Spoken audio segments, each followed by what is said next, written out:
സങ്കീർത്തനങ്ങളുടെ പുസ്തകത്തിൽ നിന്നുള്ള വായന. അധ്യായം 108. ശത്രുവിനെതിരെ സഹായം.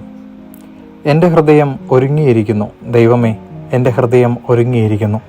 ഞാൻ അങ്ങയെ പാടിപ്പുകഴ്ത്തും. എൻ്റെ ആത്മാവെ ഉണരുക, വീണയും കിന്നരവും ഉണരട്ടെ. ഉഷസ്സിനെ ഞാൻ വിളിച്ചുണർത്തും. കർത്താവെ, ജനതകളുടെ ഇടയിൽ ഞാൻ അങ്ങേക്ക് നന്ദി പറയും. ജനപദങ്ങളുടെ ഇടയിൽ ഞാൻ അങ്ങേക്ക് സ്തോത്രങ്ങൾ ആലപിക്കും.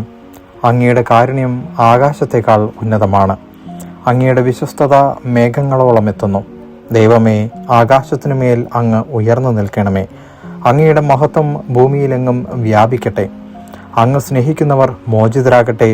വലത് കൈനീട്ടി എന്നെ സഹായിക്കുകയും എനിക്ക് ഉത്തരമരുളുകയും ചെയ്യണമേ.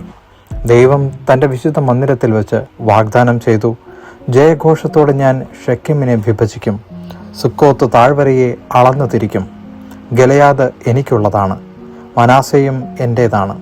എഫ്രായിം എൻ്റെ പടത്തൊപ്പിയും യൂദ എൻ്റെ ചെങ്കോലുമാണ്. മൊവാബ് എൻ്റെ ക്ഷാളന പാത്രം. ഏദോമിൽ ഞാൻ എൻ്റെ പാതുകം വയ്ക്കുന്നു. ഫിലിസ്ത്യ ദേശത്തേക്ക് ഞാൻ ജയഭേരി മുഴക്കും. സുരക്ഷിത നഗരത്തിലേക്ക് ആരെന്നെ നയിക്കും? ഏദോമിലേക്ക് ആരെന്നെ കൊണ്ടുപോകും? ദൈവമേ, അങ്ങ് ഞങ്ങളെ പരിത്യജിച്ചില്ലേ? ദൈവമേ, അങ്ങ് ഞങ്ങളുടെ സൈന്യത്തോടൊത്ത് നീങ്ങുന്നില്ലല്ലോ. ശത്രുവിനെതിരെ ഞങ്ങളെ സഹായിക്കണമേ. എന്തെന്നാൽ മനുഷ്യൻ്റെ സഹായം നിഷ്ഫലമാണ്. ദൈവം കൂടെയുണ്ടെങ്കിൽ ഞങ്ങൾ ധീരമായി പൊരുതും. അവിടുന്നാണ് ഞങ്ങളുടെ ശത്രുക്കളെ ചവിട്ടിമെതിക്കാൻ പോകുന്നത്.